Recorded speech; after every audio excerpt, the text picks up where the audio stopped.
Do you want hot takes? No, I'm not going to apologize to Ryan Day. Everything we said about Ryan Day up into the playoffs was true. Not bad. Come on, Kenner. You can do better than that. To be fair, of all the elite quarterbacks in the NFL, Joe Burrow is the least accomplished. Getting better. 1,000,000%. I 1,000,000% believe that the Dayton Flyers are afraid of the Wright State Raiders. That's why they come up with every excuse in the book not to play them. There it is. The hottest take of them all. It's the Justin Kinner Show, presented by Frickers, live on 1410 ESPN Radio. All right, everybody, welcome in. Happy Tuesday, the Justin Kinner Show, presented by Frickers. Frickers, your home for fun, food, sports, and spirits. Lieutenant Governor Jim Tressel, he's going to hang out with us coming up here in about 40 minutes. We got plenty to talk about. Michigan week, I know we didn't spend a ton of time on that yesterday, but I'll make sure that we spend plenty of time on that today, especially with Lieutenant Governor of the state, Jim Tressel, joining us coming up here in just a little bit. Okay. For years now, I have caught a ton of heat for my take regarding the biggest rivalry in all of sports. You know, is it the biggest rivalry in all of sports? I'm not going to sit here and tell you that it's not, because I think that it's the most talked about rivalry in all of sports. I think that's for sure. But the bottom line is, for years, I have been very frustrated because I feel like Ryan Day's biggest problem is I've always felt even when he first took over as head coach, that there was times when he would be talking about the rivalry and I just didn't feel like it was genuine. I think that the reason that the rivalry beats Ryan Day so often is because I think Ryan Day is the ultimate competitor, and his goal is to win a national championship, which is why he has been able to build a national championship quality team year in and year out. And I think that when he talks about what it takes to win a national championship, I think that resonates with the team. I think the team buys in. I think it's a genuine reaction. I think that people buy into Ryan Day when it comes to that. What I don't think people do with Ryan Day is buy in to this philosophy of the rivalry. And I'll explain. I think that now it's believable. Ryan Day has been tortured by this rivalry. Ryan Day has been, just absolutely bullied by this rivalry, to the point now when Ryan Day talks about the importance of the rivalry, I believe him. I didn't believe him when he took over, because I, like Ryan Day, probably when he took over, I had the mindset of, I'm not going to recruit this kid to come here to beat Michigan. I'm recruiting this kid to come here to win a national championship. I know what Urban Meyer says. Urban Meyer says, we're recruiting you to come here to beat Michigan. Stop. Urban Meyer was able to go undefeated against Michigan and win a national championship, so he could say whatever he wants. But the bottom line is at the end of the day, it's all about national championships. Ohio State didn't bring Urban Meyer to Columbus just to beat that team up north. They brought Urban Meyer to Columbus so that they would be in position to win national championships. The good thing during the Urban Meyer era is that they got to have their cake and they got to eat it too. They didn't have to worry about losing to Michigan, and they didn't have to worry about not winning a national championship because they accomplished everything you could imagine during the Urban Meyer era. But Ryan Day, I always felt like when he would talk about the rivalry, when he would talk about Michigan, he wanted to beat Michigan, but he wanted to beat Purdue. He wanted to beat Michigan State. He wanted to beat Rutgers. He wants to beat every team in the Big Ten, which is why he's always dominated the Big Ten, except for one particular opponent. And it's the opponent that has continued to bully him. The rivalry has bullied him. It has overwhelmed him. But the one saving grace that Ryan Day has now is the fact that he's a national championship winning head coach. And I think that matters more than anything else. I will never, you want to talk about how big this rivalry is, fine. You want to say it's the biggest rivalry in sports, fine. But if you want me to believe that the only thing that matters is the rivalry, I can't get on board with that. If you want me to believe that beating Michigan and not winning a national championship is more acceptable than winning a national championship and not beating Michigan, I can't get on board with that. There's no way you're a true competitor. Because everything in life, from the time that we got involved in sports, from the time we're little to now, no matter what the YMCA wants to tell you, what was at least the slogan at the YMCA when I was growing up, it's not about who has more points than the other. It's about who's having more fun. Now winning's fun.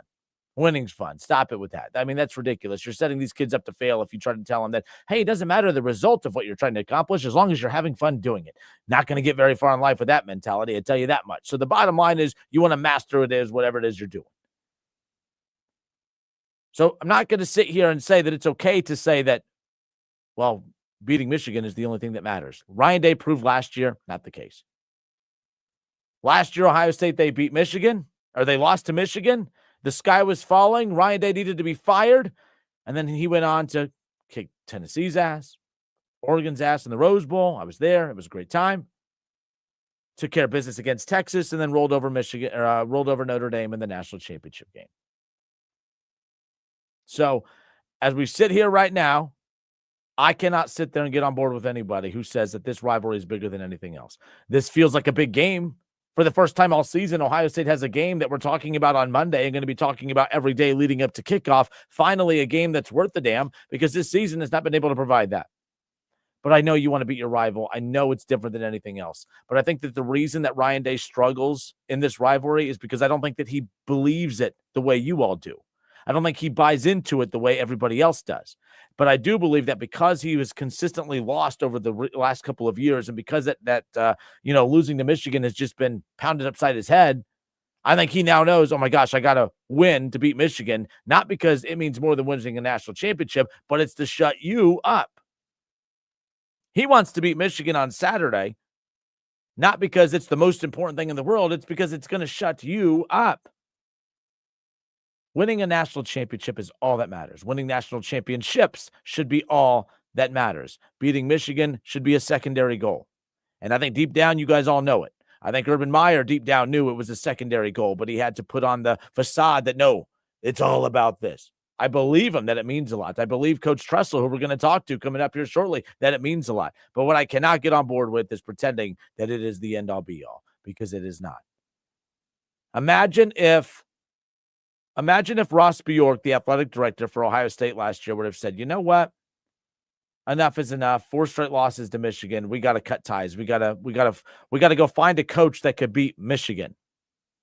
Well, had you done that, you would have let go of now the only second or third active coach in college football that actually has a national championship.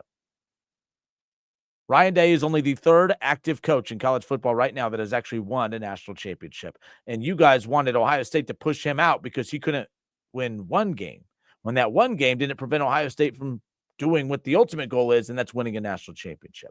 I want them to beat Michigan on Saturday. I dislike Michigan as well. I hate that cheating scumbag program. I hate that they act like they're on the same planet as Ohio State, but they keep beating Ohio State. It doesn't make any sense. In fact, the only thing I can compare it to is in recent years, the Bengals have been a Super Bowl contender. The Browns haven't. And up until the last 2 years, the Browns have owned the Bengals, and the Browns are not a contender. The Bengals are a contender, but the Bengals couldn't beat the non-contender in the Browns. But losing to the Browns, like the year they went to the Super Bowl, they got their ass kicked by the Browns. The year they went to the second straight year of going to the AFC Championship, they got their ass kicked by the Browns. You hate Cleveland. You can't stand losing to Cleveland. It makes your skin crawl. But ultimately, losing to Cleveland never prevented you from accomplishing what you ultimately set your goal out to do, which was, it never stopped you from ultimately accomplishing what you wanted. You got to a Super Bowl. You got to back AFC Championship games. You lost to the Browns both years that happened. You hate losing them. That's the only thing I can compare it to. The Browns and the Bengals are not on the same, or at least weren't on the same playing field. One was a Super Bowl contender, one wasn't. But yet, that national championship contender, that Super Bowl contender, just couldn't seem to beat the other. And by the way, you could bring up Michigan's national championship all you want, the one with the Nationals next to it, the one with, that took a cheating scandal to be able to do it and accomplish it. We could sit here. I saw Michigan fans today making fun of Ryan Day in his breaking point last year, and just, how he was just looking like he was crazy because of this game, because of all the fuel, the hatred that comes from the fan base when it comes to this one game. I still don't think Ryan Day's done anything as horrible as, oh man, I can't beat this team. I'm going to go get somebody that's going to come up with the ultimate cheating strategy and category to come out. So you didn't start beating Ohio State until the cheating scandal started. You didn't win a national championship until the cheating scandal started. Cheating scandal went away. Yes, you got a big win over Ohio State last year, but you haven't even come close to looking like a shadow of the team that was dominating during the cheating scandal era. Not championship era, cheating scandal era. Now, Troy on Facebook says, will be interesting if it's a tight game in the second half. OSU has not played anyone since week 1. I agree. Michigan's solid this year. They have played in a lot of close games. They've come out on top on some, not in others. But the bottom line is Ohio State, They have not been tested, but they haven't been tested because of their pure dominance. But if it is a close game, I'm a big fan of Julian Sayin, but Julian Sayin, it's a lot easier to be Julian Sayin when you have two number one caliber wide receivers on the outside, and you're playing with the 3-4 possession lead for 90% of the time you're on the football field. It's a little bit easier to be Julian Sayin. But what happens when the game is on the line, when you have a lead and you need to kill time, and, if you're trailing by possession and you need to lead your team down the field, it's a little bit different. Something that we don't know about this team. We don't know how Ohio State's going to respond in a couple of those situations. And that's something that we're going to learn more and talk about with Jim Tressel coming up later on in the show. I'm Justin Kinner. It's the Justin Kinner Show, 1410 ESPN Radio. For years now, people have said that the rivalry game just doesn't mean as much as it used to. And I was listening to Sports Talk in Columbus today, and my gosh, every single show was doing the same thing. Oh, you're crazy if you think this rivalry doesn't mean as much as it used to. It's okay to say it doesn't while also acknowledging the significance of the rivalry. I think this rivalry is massive. I think it's huge. I just don't think it's everything. Where are you at with that? 937-518-1410. 937-518-1410. You could text that number or call that number. I'd love to hear from you. Your thoughts. The rivalry, does it mean as much as it used to? Does it only not mean as much because Ohio State hasn't been winning over the last half decade? Or does it not mean as much because ultimately the game isn't in the way of you accomplishing what you want, and that's winning a national championship? 937-518-1410. Your calls, your reaction, your takes when we come back.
Jamar Chase spits on players. Kinner spits hot takes. The Justin Kinner Show, 1410 ESPN Radio.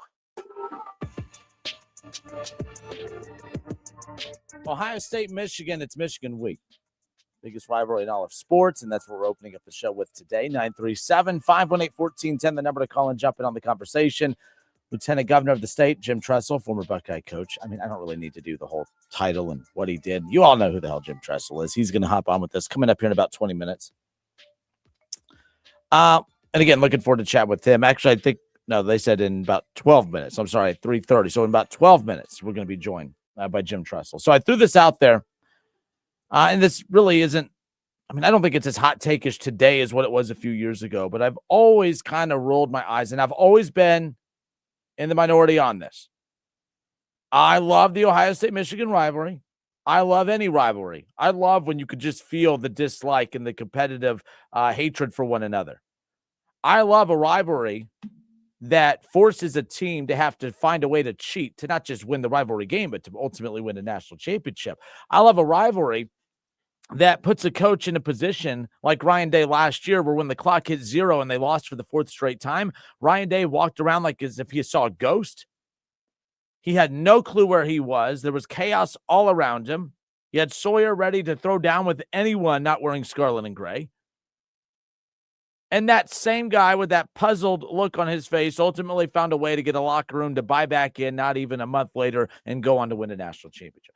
I love good competitive rivalries. But if the rivalry was the only thing that mattered, like some of you try to convince me it is, then why didn't Ohio State just quit last year after losing? Why did they even partake in the playoff? Why did they all of a sudden become motivated to go win a national championship? Because ultimately the only thing that truly matters is going on to win a national championship. And as we learned last year, you can get it done without having to win this game. But what makes this game even sweeter is the opportunity to win this game and ultimately win a national championship, which technically Michigan did a few years ago. But we all know we can't just say that normal as if they didn't cheat to win it. They did cheat. But does this rivalry feel like it is, like it's not what it used to be? I'm going to say yes from this perspective. Last year, the end result of the game led you to believe that this rivalry is still the biggest thing in all of sports. It's the biggest rivalry in all of sports. Don't get me wrong.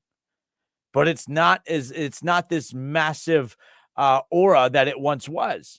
It felt like it because Michigan won as a 3-possession dog last year. But I'm talking about the buildup to it. To me, a rivalry feels like you should feel the rivalry on Monday. And I know we play Michigan and talked about it yesterday, but I remember doing this show 6, 7, 8 years ago, and it just felt bigger. And the reason, and even a couple of years ago, even though I'm not even saying that the years that Ohio State wins, the rivalry feels big, and on the years that Ohio State doesn't, that it doesn't.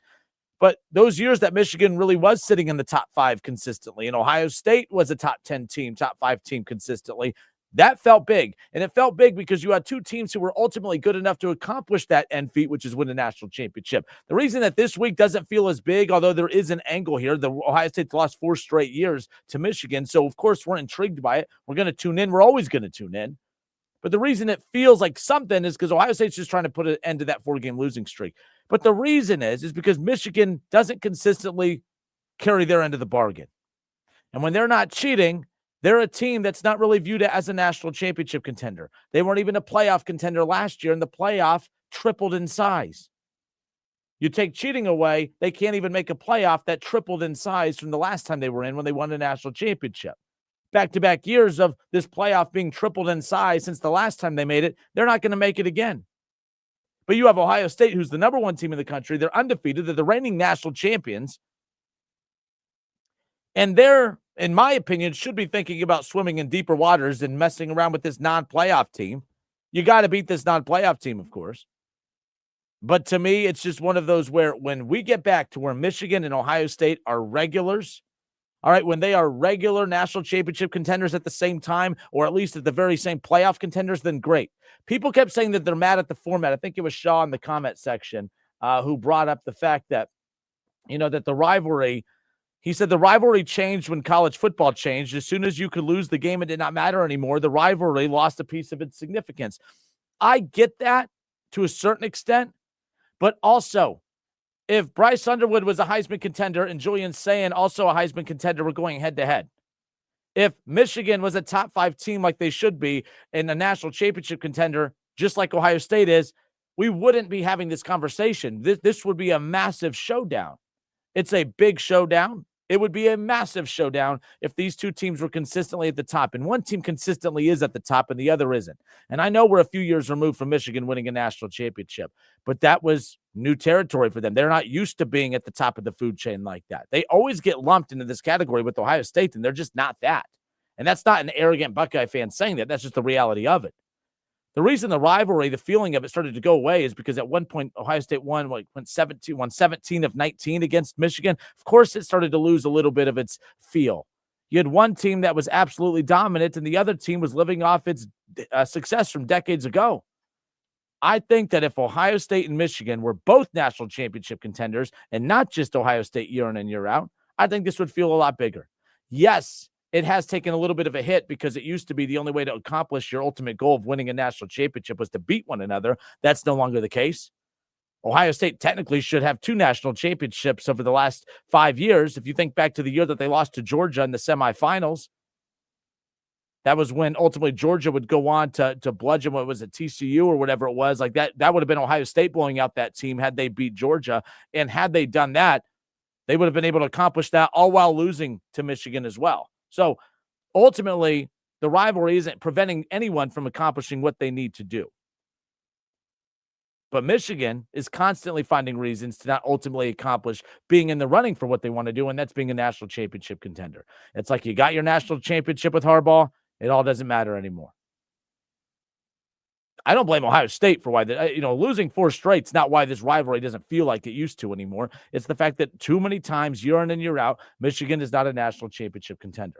Mike, what up, Mike? Mike says Michigan wins this week and they will probably be a playoff team. I think OSU losing 4 straight has hurt the rivalry more. I disagree. I don't think that's hurt the rivalry at all. If anything, it's only made it somewhat more relevant and talked about because no one was, losing 17 of 19 to Ohio State, I think that's way more damning than losing 4 straight against a team that had to cheat to ultimately accomplish what they wanted to accomplish. You could argue that last year was the only real clean win that Michigan had over Ohio State. Shaw says in the chat, yes, we would be having this conversation. We had this conversation in 22 and Ohio State made the playoffs after losing to Michigan. The fact that losing the game doesn't mean everything is the issue. I think that Michigan's not worth a damn anymore is the issue. And they weren't worth the damn other than that last 3-year stretch when Harbaugh had them rolling and cheating. Before that, they weren't worth anything. They weren't a championship contender. They never made the 14 playoff. Or I'm sorry, they made the last one. My apologies. They made the last 14 playoff. Like, in my opinion, that's where we're at. So we're also live on the ESPN Dayton's YouTube channel. Shout out to Kirk. Kirk on YouTube says, it's a rivalry. It doesn't mean as much as it once did, and I feel the playoff has changed that for better or worse. I am, however, a fan of the new playoff format. Yeah, me too. I didn't think I would be, but I know that all the games coming up are just going to be massive in the next month. It's made the regular season this past year feel a little Still a lot of good games, a lot of peak moments, but ultimately we've kind of known this playoff picture for a while. There might be a slight movement at the end, but nonetheless. Rob, what up, Rob? Rob on YouTube says the Michigan run is over, so it just feels like we're back on top, and they are no threat. They're a threat. They're a threat in a head-to-head, but it would feel even bigger if they were a threat in a national championship picture as well. Like, imagine if Ohio State and Michigan both made the playoff and there was a chance that because a lot of people said they hate the format change because they don't want Ohio State and Michigan to face each other in back-to-back weeks. Oh my, I think that would make it even more massive. What would happen if they ran into each other again in a month in the college football playoff with the chance to advance to win a national championship? That's how you get the rivalry back. It's there. I will never say it's not there. But people are upset about it. I'm like, the only thing that could save it actually is this expanded 12-team playoff because it's going to expand the opportunity of these two teams running into each other again. Can you imagine if Ohio State, Michigan had to get through one another in the playoff to advance to put themselves in a position to win the national championship? Imagine if, for whatever reason, the seeding works out to where they clash in the national championship. Imagine Ohio State, Michigan in the Big Ten championship game. I'm Justin Kinner. It's the Justin Kinner Show. Let's go to Xenia, 937-518-1410. Paul and Xenia, thanks for holding, sir. Paul, you there? It's Justin. Yes, sir. You're on live, so watch your mouth just in case you're going to cuss at me. Well, I'm not going to cuss at you. I'm going to just point out a couple things. Yes, sir. Absolutely. I was born April 2nd, 1938, and at the age of 6, when I started school in the first grade, they would not let you in school the first day unless you could sing all 44 verses of the Ohio State fight song. Can you sing all 44 verses of the Ohio State fight song right now? That being said, I was able to successfully do that. Therefore, I was allowed to start school in the first grade. Now, I live and die with the Buckeyes. Before the 4 straight that the Buckeyes lost to that school up north, I come very close to jumping off the bridge down there between Columbus and Cincinnati. Well, that's a little dramatic, don't you think? No, that's not dramatic. I'm just a Buckeye fan. I mean, I'm a Buckeye fan. I'm afraid of heights. I ain't jumping off no bridge. Well, Justin, I need to ask you one thing, and this will settle this once and for all. All right. Where were you born? Was you born in Ohio? Sir, you're right. I know this is going to settle it for you. I was born in 1989 in El Paso, Texas. Well, that's why you don't. That's why. You don't care about the Buckeyes. I don't know about that. You've been born in the state of Ohio. It is 100% sure that you would be a Buckeyes fan. And if you don't believe me, you can ask Keith Byers. I'll ask Keith Byers. We'll definitely ask Keith Byers. How about that? Keith Byers is definitely 100% a Buckeye fan, not 99.9%. He is 100% a Buckeye fan, and he goes to every game, every home game, and he probably goes to a lot of the away games, if not all of them. Because he was golfing. To be fair, this is the guy that was golfing at Pebble Beach. He missed the last home game. He was golfing at Pebble Beach. He don't go to every game. I know he doesn't go to every game because I get his tickets when he doesn't go to those games. Oh, let me ask you something. You used to have a show with it was called Kenner and Kev. What happened to Kev? Kev's my boss now. He's my boss now. He's doing boss man stuff. He doesn't have time to hang out and talk sports in the afternoon. Is that right? I really enjoyed it when you and him used to go head to head. That's because I would lose a lot of those battles. Yeah.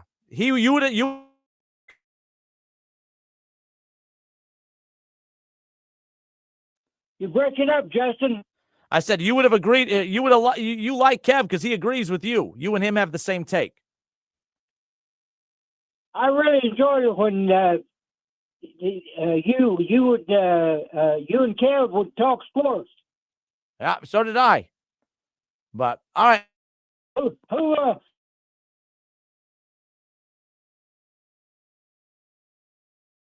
right, Paul. We tried. Don't be jumping off bridges. If Ohio State loses on Saturday, okay, I work for a small AM radio station. I don't have many listeners.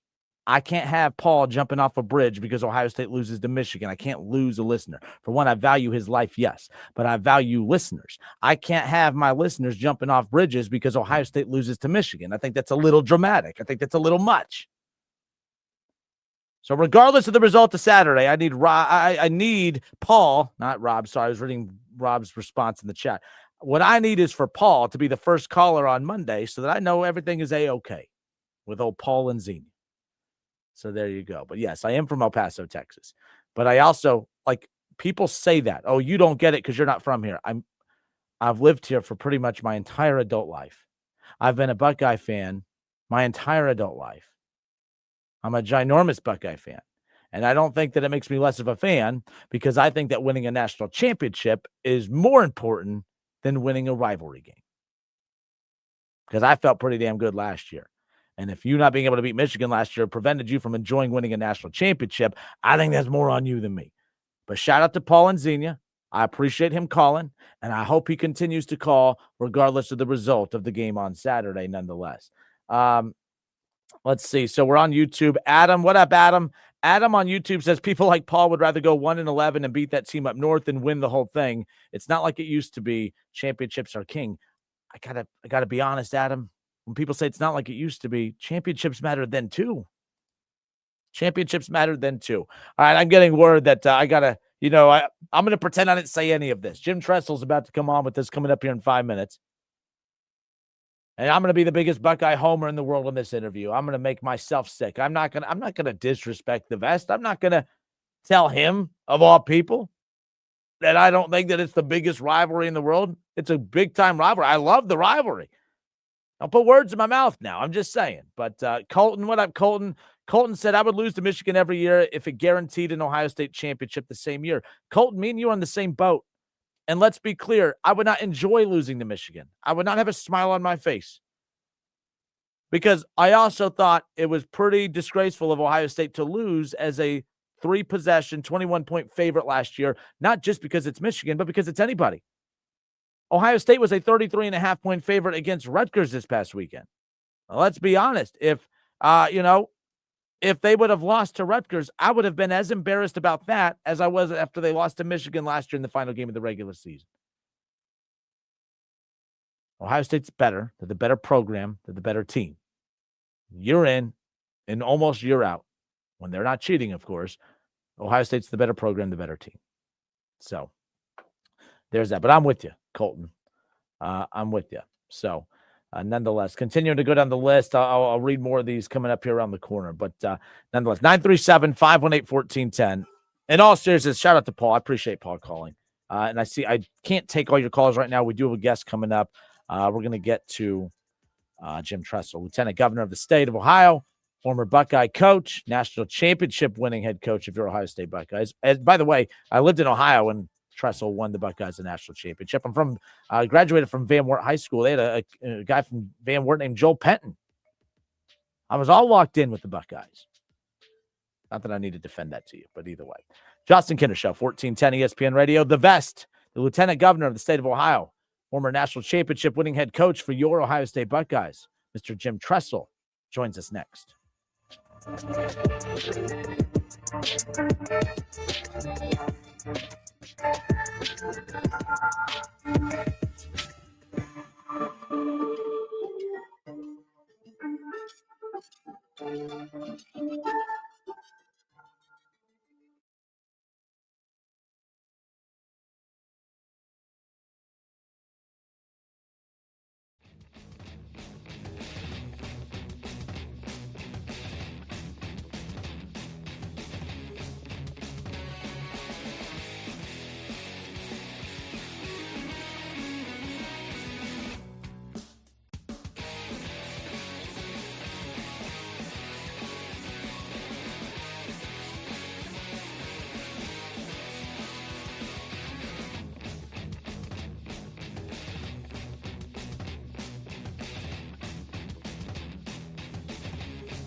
All right, and we are back. It is the Justin Kinner Show, and we are live here on Dayton's ESPN Radio, 1410 Wing AM. It's Michigan week, and we've been spending a lot of time on that the last couple of days, of course, and we'll continue to spend time on it throughout the week. We had the Keith Byers Show earlier today as well, and he's going to pop in studio with us coming up here later on. I know he's bummed, though, because he wanted to be in studio when we brought on our next guest, of course, the Lieutenant Governor of the state, former Ohio State head coach, the legend himself, Mr. Jim Tressel. Coach Tressel, welcome in, sir. How are we today?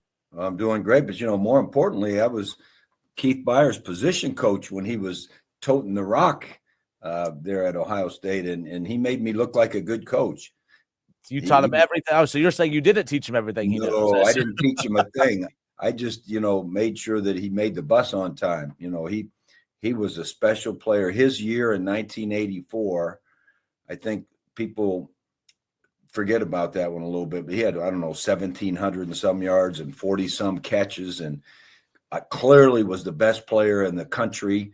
Unfortunately, Flutie threw that pass, that got all the acclaim, and Keith ended up number 2 in the Heisman, but special player. And then, his NFL career, I don't know, what was it, 16 years or something crazy, and just a better guy. So he always says, too, when he does see Flutie, he always asked him if he's keeping his trophy clean and nice and warm. And, he doesn't hide that. He felt he should have wanted to. That's right. That's right. But, Coach, I appreciate your time. Look, it's Michigan week, and we all know that this week is different than any other week. I mean, it's a rivalry that separates itself from all other rivalries. But, look, I know you get these questions a lot, but I have to ask. Like this week, I know today's Tuesday, but yesterday you wake up, it's Michigan week. What is going through your mind? Do you sleep a lot this week? Like, are the nerves? What is this week like from a coach's perspective? You've coached in this rivalry. What was your routine like on the week leading up? Because while your family's excited about Thanksgiving, you're probably mentally just like, yeah, we got a big game on Saturday. Yeah, you do all you can the Saturday before this week to stay focused on the task at hand. And it's hard because everyone's anticipating, what we've been building toward, playing our best at the end of the regular season and getting a chance to play in the greatest game there is. And so as soon as that game ends, your entire thought process goes to all of the things you've been preparing the entire year, all of the work that the guys put in. You're looking closly at what you've become through the first part of the season. And of course, you're studying everything that Michigan did. And what's fun is when you're playing all those other teams and you're watching the crossover films, you always have a special eye when they're playing Michigan. And so you're thinking to yourself, we might have to think about such and such. But no, once this week hits, it's so much fun. There's so much tradition. Every era of Ohio State football and every era of Michigan football has their own signature way they do the tradition. Earl did it maybe a little differently than Woody, and John did it differently than Earl, and we did it a little differently than John, and Urban did it a little differently than we did, and Ryan's got his own signature, but that you're gonna every minute during the week's meaningful and exciting, and you look forward to certain parts of the journey that week, and then you get to the point about halfway through the week that it's just like, hey, let's get this over with. Let's get to the game. We've been ready for this game since July. And so a lot of different emotions go through. Obviously, as you know, one of the biggest reasons that this rivalry blossomed into what it was is because, well, to accomplish what you ultimately wanted to accomplish, you couldn't accomplish it unless you defeated one another, and that was to win a national championship. Obviously, times have changed, and we just saw a very weird dynamic last year where Ohio State loses to Michigan, unfortunately, for the 4th straight year, but then ultimately they get the last laugh because they're the ones hoisting up the trophy at the end. Just how strange of a dynamic is that not only can you still win a national championship regardless of this result, but you could also potentially play each other again. You could potentially see, and not just because the playoff, but the Big Ten championship format as well. So much has changed since you were coaching last. I mean, the dynamic of all of this has changed so much. Well, when I was growing up, the winner of this game was the only team that got to go to a bowl, typically, because usually it was whoever won this went to the Rose Bowl. Well, then all of a sudden, a lot more bowls. But so often it came down to the winner of this game got a darn good chance of being the Big Ten champion. Now, as you say, it's a different world. You might end up playing one another in the championship game a week later. That would be strange, just like last year was strange in that, we came up short. But to the credit of Coach Day and his senior leadership, they decided after that game there were going to be no more losses. And you could just see their jaws were locked and they were going to work, and they brought us home a national championship.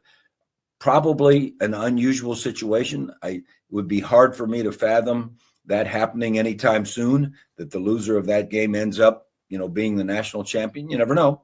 But every year, and that's what's fun about football, is you can't predict what's going to happen.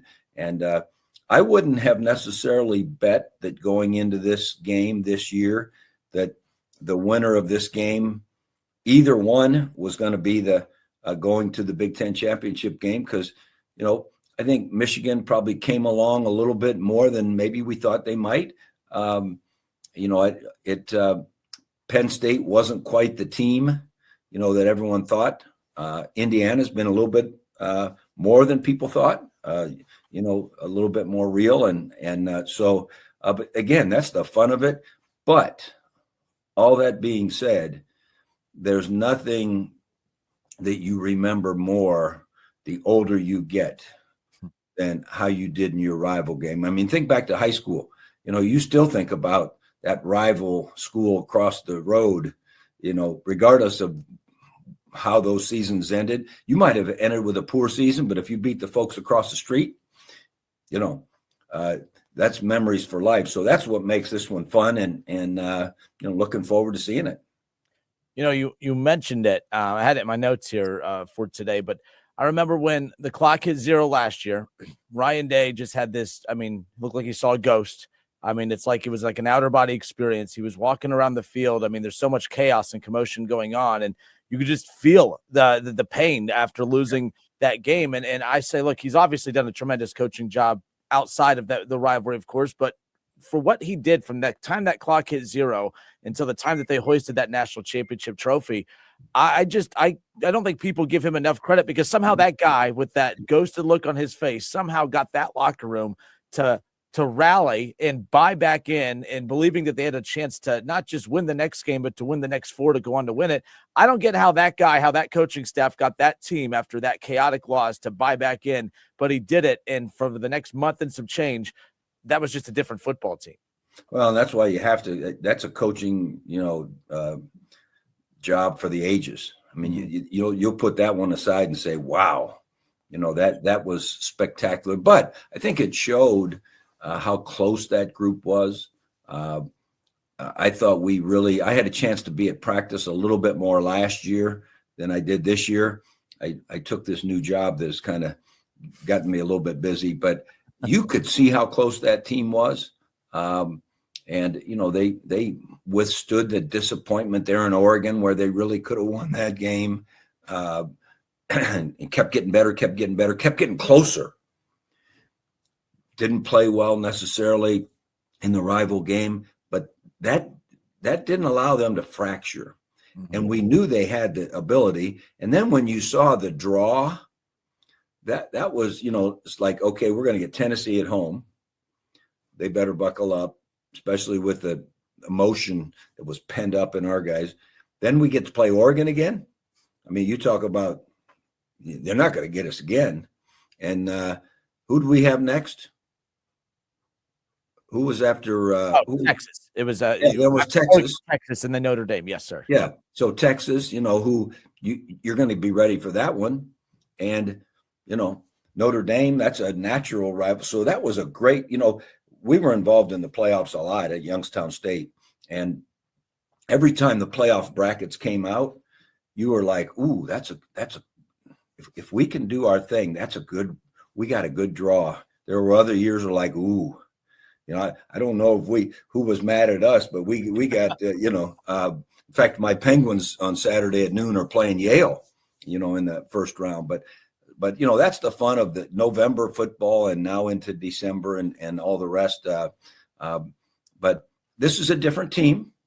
It's in some ways, looking at them at practice, the few times I've been there, it's maybe a better looking team than we had a year ago. Just looking, we'll see if they're as close. That will be the key. If they're as close as they were a year ago, emotionally, we've got a chance to do something special again. You know, the last time I had a chance to sit down and speak with you, you may not remember, but it was at University of Dayton Arena. It was the OHSA State Basketball Championships, and it was before the season had started, the 12-team college football playoff. We hadn't seen it yet, but you had mentioned, obviously, with your experience coaching and you know, with the expanded playoff or the larger playoff and the lower divisions, that it's not just so much about talent, it's about depth, and it's about being healthy heading into that playoff. Yeah. And as we sit here right now, Ohio State, number one team in the country, undefeated, looking to win that rivalry game to propel hopefully another national championship run. But health is a concern right now for two key components, Jeremiah Smith and Carnell Tate, of course. You mentioned it a year ago when we spoke, but obviously health, a big concern for this rivalry game, but obviously big picture for a potential national championship run. No, I think there's no question. In fact, Ryan and I talked a lot about that last year, especially when we were a little dinged up there in the middle and the back half of the season. And offensive lines need to work together. And, we're missing a guy here. And then McLaughlin went down and it was like, but fortunately, by the time we got to the playoffs, that group had molded together. And we were healthier maybe going into the Tennessee game than we were all year. That's why it was a blessing that the two receivers didn't have to play a bunch 2 weeks ago and didn't play at all this past week. And I'm hoping that they'll do nothing but get healthier. And I don't know about the rest of the lineups, O and D, if we're banged up at all. I know that at the game, I was at the game Saturday, the smaller Styles went out with a little bit of a shoulder. Did he come back in the game? Yes, he came back a little bit later. Okay. Yeah. All right, good. So, you don't want to lose any of your guys, especially going into this game. And the one thing that I remember vividly as an assistant coach, first time that I coached in this game, I knew the magnitude as a fan. I did not know the magnitude as a coach or a player. And watching our guys get ready, I remember there was an offensive center who had a terrible ankle sprain, that he was putting this stuff on that they put on horses when they have bad ankles to get ready to run a race, that smelled terrible, but he wasn't missing that game, it just, it's a different thing. But yes, to your point, we need to be healthy as we can going into this football game, but going into the Big Ten championship game and then all the rest, health is a factor. Obviously, you haven't coached at the college level for quite some time, but just kind of curious your thoughts on the landscape of college football right now. If you were coaching today, obviously it's different because of NIL and everything else. And NIL always has such a negative connotation around it just because the way that it's utilized. But obviously the base of it is it could be positively distributed as many people know. But where are you at right now with the state of college football? We hear Nick Saban so much, legends of the game like yourself and others who are out of the game now, who have all these ideas of how to make it better, or at least kind of, make it to where it's more just even across the board. How would you fix college football right now? Or do you even think it needs fixing? Well, I'm an NIL fan in that I think they should have been getting, as the revenue was going up, we should have been smart enough 40 years ago to say, hey, look, we've got a share in this. We're selling the jerseys, all this, video games, and come on. But no, we didn't. For 40 years, we didn't. And then all of a sudden, poof, it exploded. So what do you do? It's like if you had 73 donuts a day and then all of a sudden you had a heart attack. You pray that it's not fatal. You then change your behavior. We've got to figure out, how are we going to change our behavior? How are we, we pray that it's not fatal to college football. Yeah. And I think college football is too big to die. So, I think we'll be okay there. But how are we going to change our behavior? How are we going to get together and say, okay, what's the right things to do? The key, like anything else, will be, who's leading those efforts. I'm not sure. Is it the commissioners? Is it, you hear Congress, you hear people weighing in. I think the first thing you asked the question, if I were in charge of the world, what would I do? I think the first thing you have to do is first decide what are your desired outcomes. What is it that you want to happen? Because it's become such an entertainment business, and the revenue, shows that it's huge entertainment.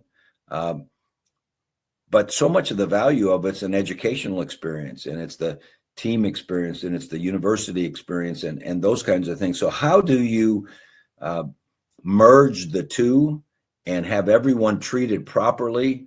Right now I'm afraid that because it's so wild west, that there's some fallout that we don't hear about. We hear about the guy that transferred from here to here to here, making this much money and doing great. We don't hear about any of the ones that it didn't work out for them, and that maybe got a little bit of money that didn't go well. And all of a sudden now I worry a little bit about the mental health. I worry, young people who thought that this was going to be the answer to the rest of their world. And then there's going to be somewhere it doesn't work out. Here's the problem with football. Every game, half the teams lose. That's just the way it is, right? And only 11 guys get to play. There's only one football spread around. There's only, so much. So we've got to first figure out what is it we'd like to have it look like, and then figure out how can you legally do that.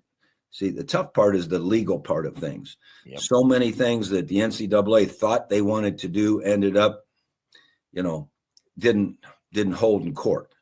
And so I think that's a conversation that you better get the right people in the room who have the right legal counsel in the room, so that you can make good decisions that are good for the kids, number one, good for the universities, as level a playing field as you can get. The NFL did a great job with that. When they put their thing together, it was like, hey, if you were the last place team, you get the first place pick, all those kinds of things. Well, I don't know who, East Carolina, I don't think they're going to get the top 5-star recruit, unless you made the rule that they get it, which is what the NFL did. Well, do you want to do that to college kids, 18-year-olds, and say, hey, look, you got picked by Fresno State, or you got picked by Washington, but you live in, Ohio.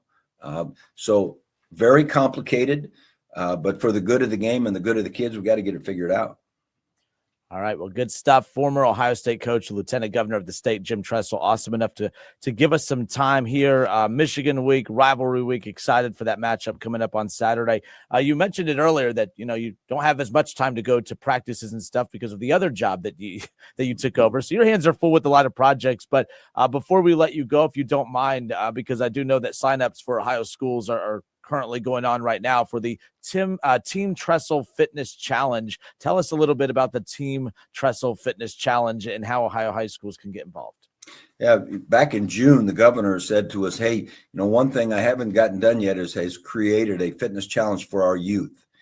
Go figure it out, and I'd like it to start this fall. And we're like, ooh, that's big dude. So we got a bunch of people together, educators, principals, people that run training centers, lots of different people, and said, okay, what do our youth need? What would help them? What youth should we shoot for? Well, we settled on 4th to 8th graders, decided to have a pilot, create a fitness challenge that was fitness-oriented, nutrition-oriented, sleep-oriented. Got Teddy Ginn Jr. to come and help us as our challenge captain, and Teddy and I kind of run around the state and so forth. And we just put a pitch out there saying, hey, if you want to be a part of a pilot for our Team Tressel Fitness Challenge, sign up. Well, 700 schools signed up, 183,000 kids are taking part. It's been a blast. It's been huge impact. You can just see the difference it's made with young kids and their schools and their families. And in the midst of the challenge, we went around and had some roundtable discussions with the areas and said, well, how can we do this better for you schools? And so that you can get more kids involved, it'd be more effective. And they gave us good ideas. We've added 3rd graders for round 2. Our goal is to be at 350,000 students for this round 2 pilot here that begins in February. The principals can sign up on teamtressel.ohio.gov. They've all got information. They all know that. And we've kind of broken it up into a 3rd and 4th grade curriculum, 5th and 6th grade curriculum, and a 7th and 8th, because we found out that the 8th graders and the 4th graders think different things are cool. The 8th graders didn't love the cartoons, and so forth. So anyway, it's been a blast. We've got about 80 of our former student athletes involved adopting schools around the state. We want to grow that because that's a great experience for young kids to meet young adults who have, found that fitness is important. They've done some exciting things. And so we're out there pounding the pavement, hoping to February is twice as big as the first one was. And I appreciate you bringing it up. Let's face it. If we have healthy habits, we're going to be better at everything we do. We're going to be better students. We're going to be better workers. We're going to be better husbands, wives, siblings, friends. You're going to be better when you're healthier. And that's what we're trying to promote. Just like we want to have the best college football team in America, we want to have the healthiest state in America. Last time I had you on, I know you're a Browns fan. Are you doing the Shador? Do you put the are you? Is that what he does? Oh yeah, it's Shador time. So that's what. That's Shador time. Hey, Shador made a couple plays now. I mean, he made a couple plays there. Now Shador's got to stop throwing it to them. Which kind of key.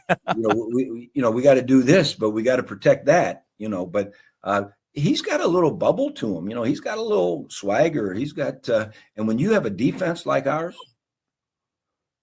Myles Garrett, I think he just keeps getting better. And that kid from Michigan that's playing inside, playing well, that middle linebacker from UCLA, he's a beast. Of course, Denzel is out of this world. And so if we can take care of the football and make some plays, Judkins is playing well. There's some hope up here in Believe Land. There you go. I said it was like the Bengals, like if they just, with how elite their offense is, if they just have not even great defense, average defense with that offense, they're going to win a lot of football games. Yeah. Cleveland is the opposite with how elite their defense is. They don't need, you want an elite offense, but they don't even need elite offense. They just 20, 24 points in that range with that defense. They're going to win a lot of football games. And sure enough, 24 points probably gave them a win this past Sunday. But and we've got, San Francisco comes in. Yep.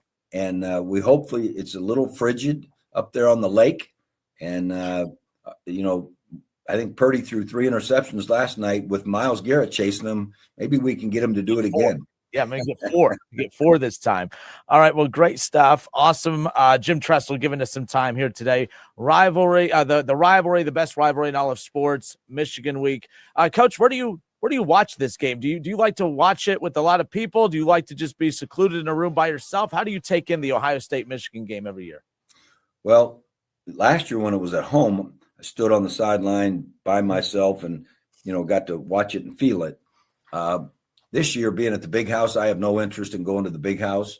I don't think they have any interest in me being there either, those folks up there. And I've also got my Penguins playing at noon against Yale. So I'm going to seclude, have 2 TVs, keep an eye, head on a swivel, and hope we come up with 2 big wins on Saturday. Well, definitely hoping it's a victory weekend for the whole state of Ohio. That's for sure. Coach Tressel, thank you so much. I appreciate your time today, and I hope you and your family have an amazing Thanksgiving. Happy Thanksgiving to you. Appreciate it. All right, good stuff. That was Coach Tressel, awesome enough to give us some time. More of the Justin Kinner Show presented by Frickers when we return.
family might not understand why you're still mad about a 2019 play call, but we do. 1410 ESPN Radio, where you can argue about sports without worrying about getting uninvited to Thanksgiving.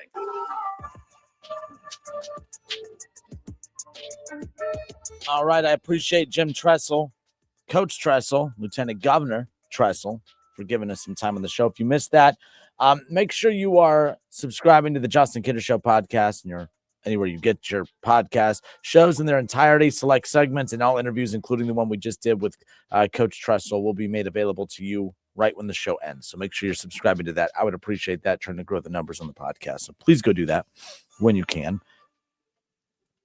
Ohio State, Michigan, big week coming up. Jury's still out. I saw someone say earlier, if Michigan, can win this, there is a shot for them to be able to win. Of course, they have a shot to win. I'll no longer say Michigan never has a chance to beat Ohio State after last year's debacle.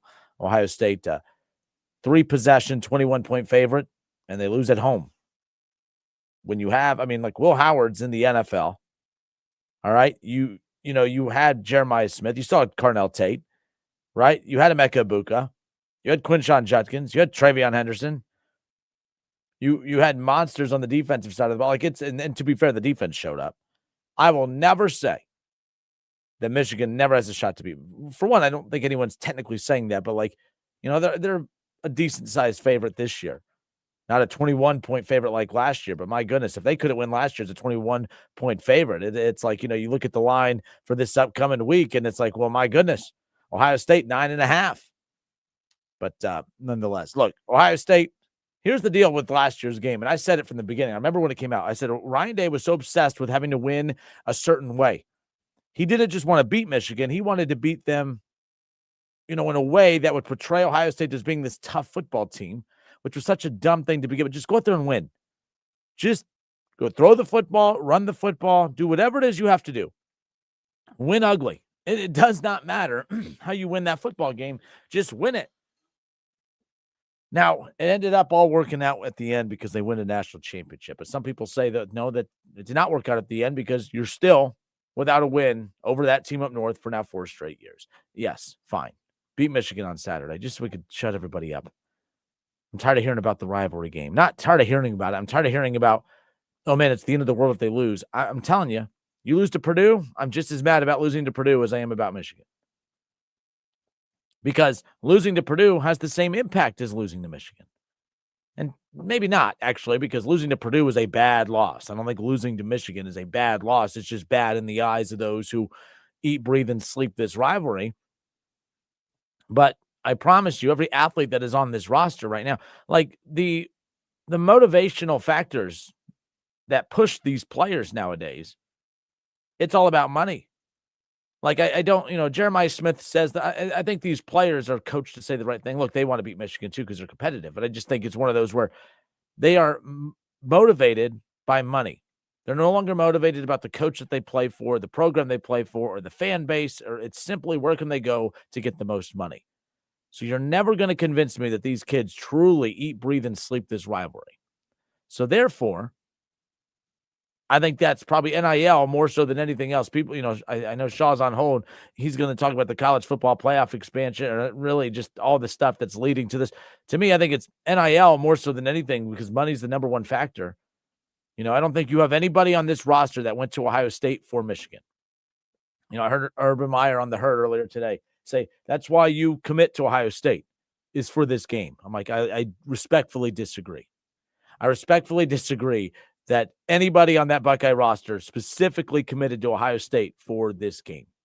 This is a cherry on top. This is a hell of an experience.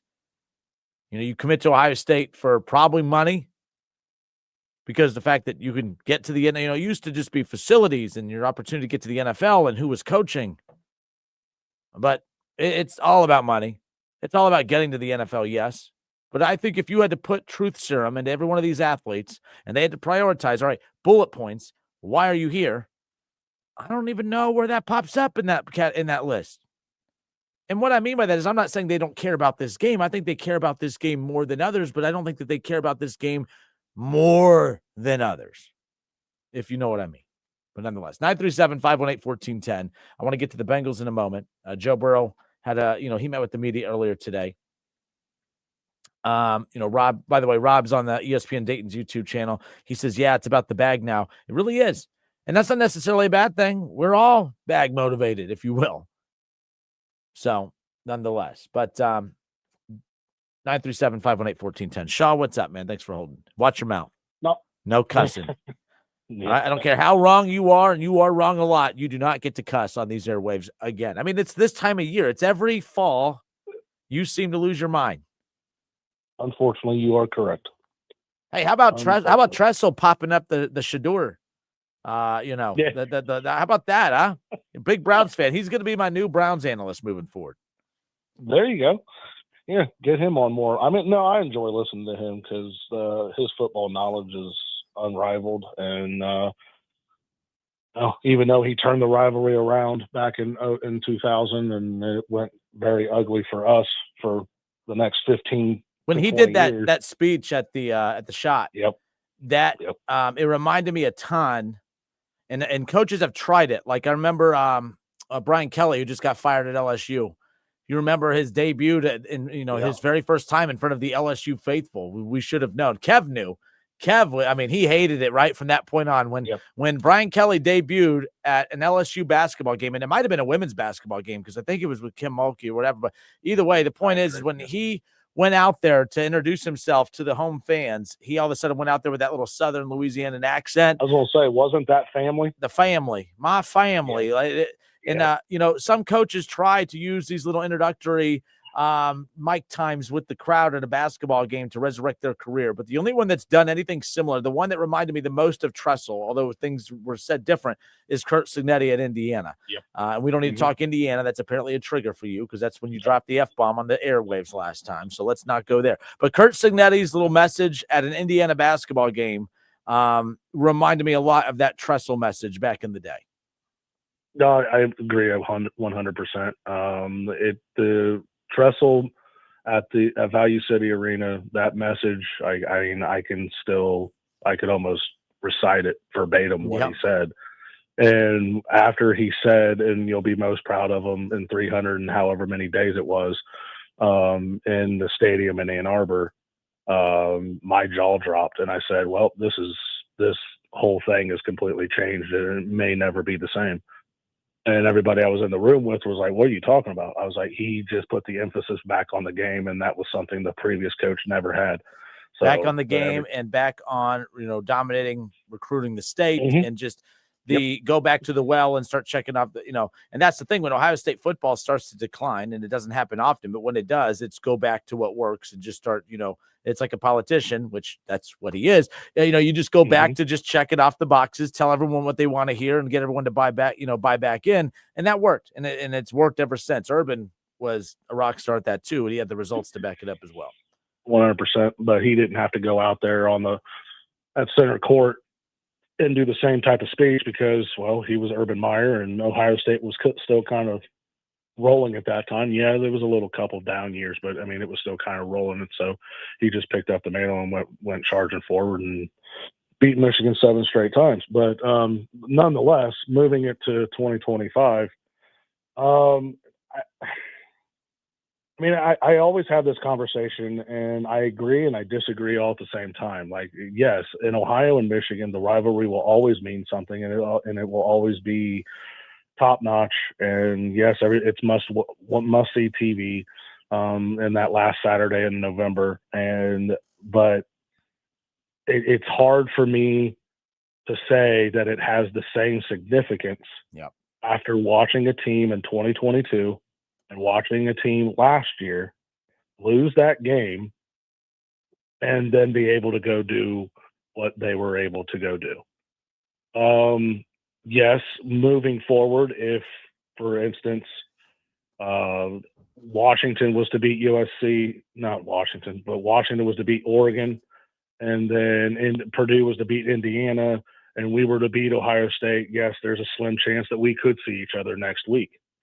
I think there would be more significance on that game than there would be this week, only because it's the Big Ten championship. Yeah, the stuff that people say they hate about The rivalry meaning less because of the factors that have changed. I think some of the factors that have changed actually have a chance to make it bigger. I mean, I remember when Duke and Carolina, it was Krzyzewski's final game.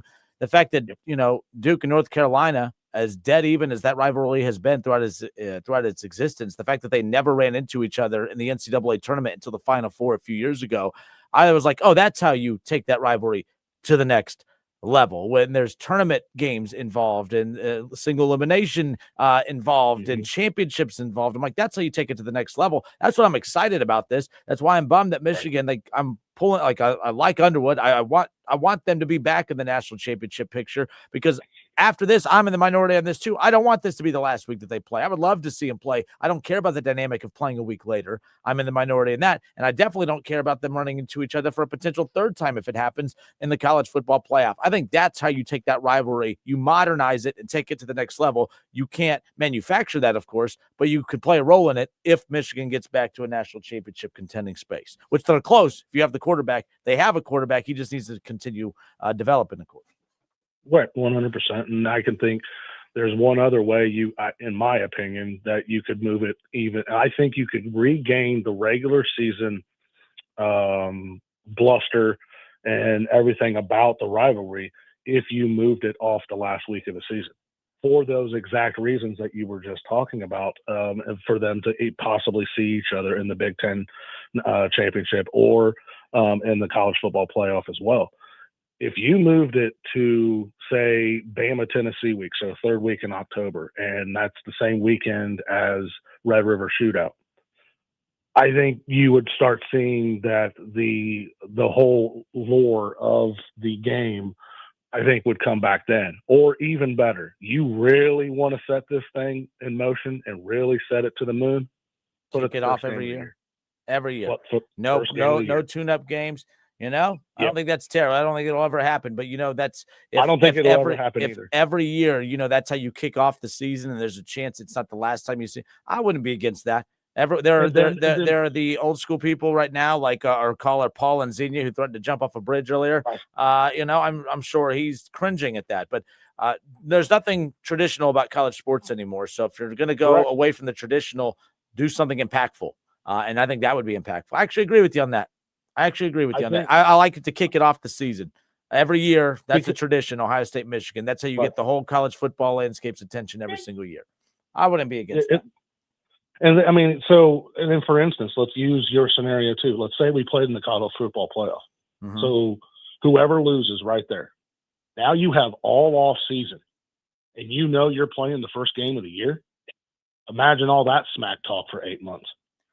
Yeah. Whoever wins. And imagine keep going. Sorry. No, you would be bringing as close to what it used to be for somebody my age and probably the older people as well, as close as you could get to it in this modern era of football. Everything else in football is progressing and moving forward. We didn't have the NIL. We didn't have transfer portal. Well, we have now, and there are some things that need to be adapted and changed and yada, yada, yada. But for the most part, it is a good thing. I was against the 12-team playoff when it first came in for a lot of the reasons that, have been proven absolutely incorrect. About the only thing that one of my talking points that's actually stayed was I think it has reduced the regular season a little bit, but overall, I still think it's a positive. So why not adapt and move around the biggest game of the season, move it to the beginning, and that's what I'm in favor of too. Is just because I think that's the closest way you can bring back the luster and everything. And my whole opinion of it changed in 22 when I was in Indianapolis, and I'm standing there and I'm watching TCU lose. Not TCU. No, that was TCU when they lost that year, which allowed Ohio State to get in. And obviously USC losing the night before. I sat there and I said, this entire rivalry has completely changed. We either adapt with college football, or this rivalry will no longer be the biggest rivalry in sports. It won't be. So that's kind of what changed my thought process on it. Yeah, but and Shaw, thank you, man. I do have to pop out. Appreciate the call. No worries. Good job not cussing. Way to be an adult. Good job. Nice job, Shaw. Way to keep your composure today, you psycho. My goodness. Of all the words to drop on the air, luckily it didn't make it over the airwaves, but still, What a psychopath. All right. The other thing, I don't think it's a terrible idea. Shaw, you drive me nuts, but I don't think it's a terrible idea. If every year, to make the rivalry feel bigger again, to get it back to where it once was, to put all the emphasis on it, because keep in mind too, when you close out the regular season with it like this, you've given Michigan time to ruin it by being average throughout the season. Imagine if you kick off every season, like, because my favorite part about the Ohio State-Texas showdown was there was no primer games. You didn't really know what to expect. You just knew all you knew about that Ohio State-Texas game, other than the obnoxious amount of Arch Manning commercials that were being shoved in your face without the kid even proving that he could be a high-level QB outside of his last name. You had no clue what to expect, and that's what made that game feel so big, outside of the fact that you had some of the preseason expectations, of course, but you didn't know what to expect. We knew Ohio State was a reigning defending national champion. All right. We knew that they put a lot of guys in the NFL. We knew that this season was specific. Like, let's be clear. We didn't know Ohio State was going to be this good back in September. This season was simply about this week, this game, because I think us as Buckeye fans, we were all going to be forgiving of Ryan Day for losing his quarterback and losing, a top receiver and losing a lot of weapons on defense. We were all going to be forgiving of Ryan Day if they didn't repeat as national champions, even if they, barely made the playoff again. We could forgive Ryan Day for all that. But what he had to do was win this Saturday, because that's how you check off. Okay, Buckeye fans, I got you. I finally won the rivalry game, even though he's done it already, but he puts an end to the 4 straight losses, right? He gets that win in the rivalry game. He's already won a national championship. I think he's going above and beyond at this point. Number 1 team in the country as we head into the final week of the regular season. Undefeated, reigning defending national champions, and a chance to beat Michigan on top of it and take that momentum into the playoffs so they can go on a nice run. We just had Jim Tressel on the show who said he's been at multiple practices. He watches this team, compares it to last year, and he's hesitant to say it's for sure better than last year, but he feels visually watching them, this team's better than last year. He feels that they're better than last year. I think this team could do it. And it's not that I didn't think this team could beat Michigan last year. Ryan Day got in the way. Ryan Day got in the way of them winning that game. He's not going to get away this weekend. You would like to think. But, man, what's also going to make it even sweeter is winning at the big house. It's one thing to win on your home field, and you want to win the rivalry game in front of your home fans, but to go silence 100,000+ fans of a cheating program, to hear that hush after that game, to finally get that, I think that's going to be phenomenal. But like I said, that Texas-Ohio State matchup to kick off the season, it just felt bigger. I think Ohio State-Texas in week 1 felt as big as it did because it was week 1. Week 2, it's a big-time matchup. We're excited for it. I think it meant more because it was week 1. And if you moved Ohio State, Michigan, if you want to get untraditional with college football, the way all of college athletics is becoming at this point, take that game from the final game of the regular season and put it slap dab in game 1. And I don't mean first Big Ten game of the season. I mean game 1. No, who the hell is that university to beat around before? No easy all-home game first month of the season stretch to set up Ohio State, Michigan in October. Ohio State, Michigan, week 1 every year. Because there is a chance they could face each other in the Big Ten championship. There is a chance they could face each other in the college football playoff. There's a chance you could play up to 3 times a year. Imagine kicking off the season, closing out the season like that. I would love that. I think that's actually a good idea. Shaw, you don't have many, but I'll get on board with that. Nonetheless, Andy, the Big Ten commissioner, says Ohio State 48, Michigan 10. That's his score prediction for the rivalry matchup coming up this weekend. 48-10. Holding them to 10 seems about right. That defense for Ohio, I think they're giving up about 7 points a game. I could see that. Michigan's offense is not very good. They have potential, but they're just not very good. That USC, I heard Urban Meyer say earlier today, he can't unsee that game. I could see the 48, though. We know Ohio State's offense is fantastic. But again, I need to know more about Carnell Tate. The things I've heard about Carnell Tate, there's a good chance we could see him on Saturday, but this might be a bigger problem. This injury of his might be way more concerning than what we actually know, which is pretty wild. So, to see him potentially on Saturday is going to be wild if that's the case. Jeremiah Smith, can't wait to see him out there. Andy said, okay, 34-10. 34-10. I think that's about 34-37 in that range, but who knows? We'll see. But Ryan Day, once he gets this win on Saturday, and I believe he will, man, what a wild last 12-month stretch to go from that dazed and confused look on his face after losing his fourth straight to winning a national championship, to running the table the next season, to being the number one team heading into the college football playoff and getting a win over Michigan a year later. That's quite a 12-month stretch. And imagine if Ross Bjork, he would have been as impatient as LSU and some of these other programs who have just been firing their coaches left and right. Because Ohio State could have fired Ryan Day before the playoff last year. That would have been ridiculous, but it would have been justified. A lot of people would have felt fine with that. There was a lot of goofy people out there that actually said, I actually don't even want Ohio State to play in the playoffs. I can't stand another embarrassing loss. That's how low the program was a year ago at this time. My, how things have changed. Kudos to the patience of Ross Bjork for not pulling the trigger on what so many of you wanted, which was to fire Ryan Day. Let's get this done this weekend, nonetheless. All right. It's the Justin Kinner Show. If you missed our conversation with Jim Tressel, we have that again coming up for you to close out hour 2. We have a lot more coming your way. It's the Justin Kinner Show, presented by Frickers. Frickers, your home for fun food, sports, and spirits. Today's forecast, 100% chance of overreactions, heated debates, and a slight drizzle of hope for Bengals fans. Sorry, guy with Burrow jersey. You're listening to 1510 ESPN Radio.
The Cincinnati Bengals will be in action Thursday night against the Baltimore Ravens. By the way, I really do like the I'm a fan of the Thanksgiving lineup.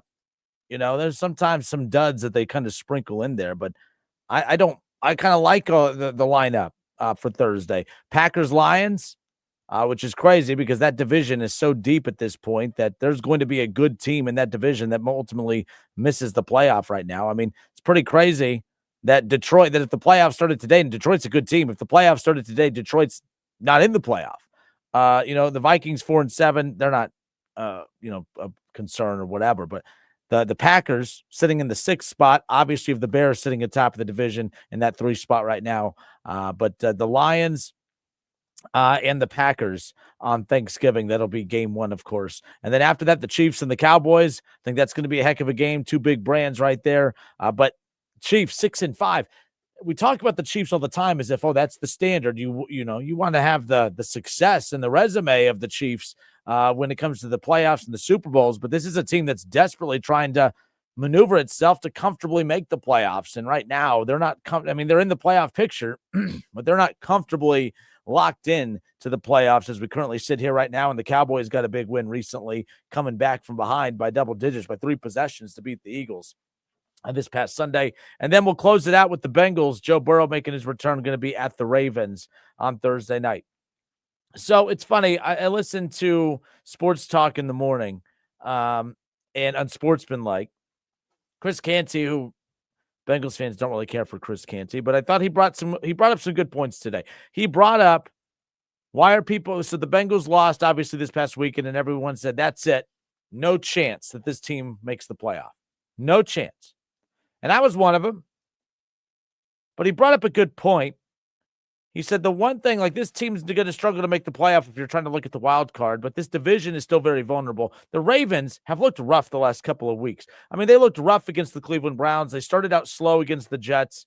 Now they're winning these games, but they didn't win comfortably against the Vikings.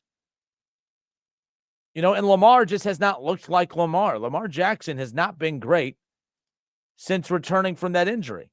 He's looked very average. His production has been very average. And I'm not saying he's an average quarterback by any means, but Lamar Jackson has not played well enough for us to sit here and act as if they're running away with this. So I do think that's something to keep an eye on, because unless all of a sudden Lamar returns to MVP form and dominates the rest of the way, I think that the Ravens are vulnerable. All right, Lamar Jackson is coming off of 3 straight games where he has thrown for under 200 yards. And in fact, 5 of his last 6 games, he has thrown for under 200 yards. And then that 6th game that I mentioned that he did throw for over 200 yards was sitting at 204. He's thrown 1 touchdown. Now, he threw 4 touchdowns against the Dolphins back on October 30th. But since then, in the 3 games since, 1 touchdown. And he hasn't thrown a touchdown in his last 2 games. They lost at Cleveland they won 23-16 at Cleveland. They won 23-10 at home against the Jets. They're not scoring at ease. Now, they could potentially score at ease against this Bengals defense, of course, but I don't think that the Ravens are a team that I think are playing. I mean, everyone's like, they've won 4 straight. But they don't look like a dominating team. I think the AFC North is pretty vulnerable. Chris Canty on Sportsmanlike today said, well, what's necessarily changed? Because the Ravens won this past Sunday, all right? And the thing is the Bengals are 3 games back. Had the Bengals won this past Sunday, they'd still be 2 games back. Nothing has technically changed. And the important thing is that the Bengals still have the Ravens not once but twice moving forward. So that's going to be key for the Cincinnati Bengals, of course, as they, the Ravens will be, at home against the Bengals coming up, and then they play them again in mid-December. The Bengals have the Ravens twice coming up, and they're 3 games back. So Joe Burrow coming back actually might be a difference maker. I don't think it's going to be, but for every fan out there that has completely quit on this team after what you saw this past Sunday, the scenario didn't change. You were 3 games back of the AFC North heading in to Sunday, and you're heading into this Thursday still 3 games back. The situation hasn't changed. So Joe Burrow comes back. They have to win out to put them at 9 wins. They finished with 9 wins the last 2 seasons. They're looking to go 3 straight seasons finishing 9-8. Could Joe Burrow get the job done? Can he do what Joe Flacco didn't? And let's talk about what Joe Flacco did. He averaged just a hair under 300 yards a game. He averaged 2 touchdowns a game. He played at an MVP-like level. I know he's coming – this past one was not very good, but what Joe Flacco did in crunch time when he dislocated his finger, left the game, got it taken care of, came back and led a scoring drive in the clutch moment of the game. I mean, it was unbelievable. Joe Flacco played phenomenal. Joe Flacco wasn't the problem. You know my thoughts yesterday. We saw that BS apology from Jamar Chase. I blame Jamar Chase for the loss this past weekend. Now you get Jamar Chase back on Thursday, and he loves playing the Ravens, but you're going to be without T. Higgins, who's out in concussion protocol. So the situation hasn't changed. You should still feel confident. If you felt confident heading into Sunday, you should feel confident heading into Thursday. The situation didn't change. You're 3 games back of a division that's very, very winnable. I have no faith in the Steelers. And the Ravens, yes, it's their division to lose, but they're not bulletproof. They got pushed around by 2 of the worst teams in the NFL in the Jets and the Browns the last 2 weeks. I know they came out on top, but they didn't. I mean, that's a division-leading Ravens team. They didn't sit there and make it look as if they were head and shoulders better than those 2 teams. Like, they just didn't. Shedeur Sanders had a chance to lead the team down the field and win that game.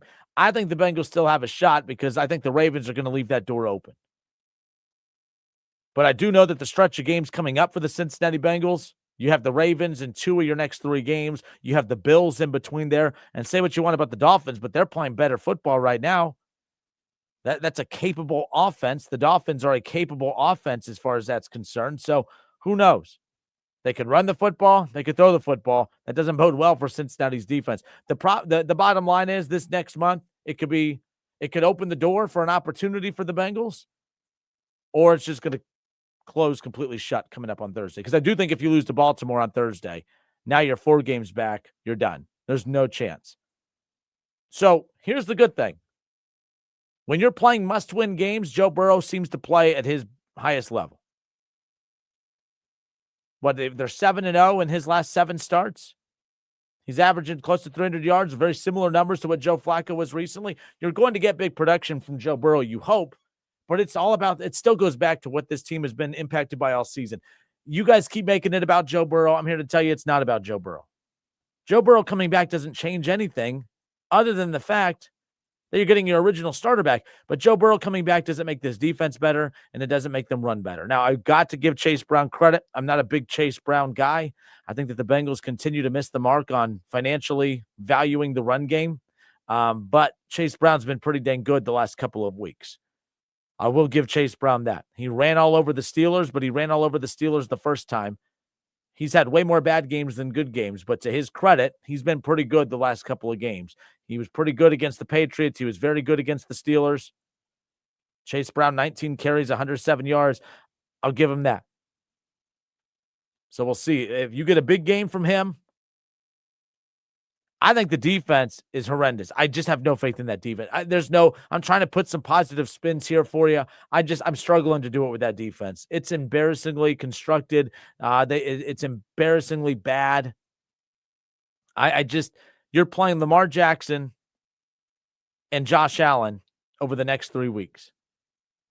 You just faced probably the MVP. When you look at the quarterback, Drake May for the Patriots, he's in the MVP conversation.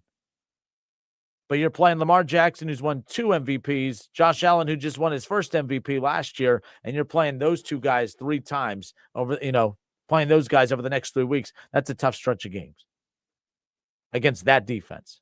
I'm glad that Joe Burrow makes you all warm and fuzzy inside. I just think, man, that's a tough stretch of games. We'll see what happens. 937-518-1410. Does Joe Burrow coming back for Thursday night's Thanksgiving Day showdown with the Baltimore Ravens, does that make you feel any different about the Bengals' chances? To Chris Canty's point, nothing really changed. You were 3 games back heading into Sunday when you thought you had a shot, and you're 3 games back heading into Thursday night's showdown with the Baltimore Ravens. So that hasn't changed.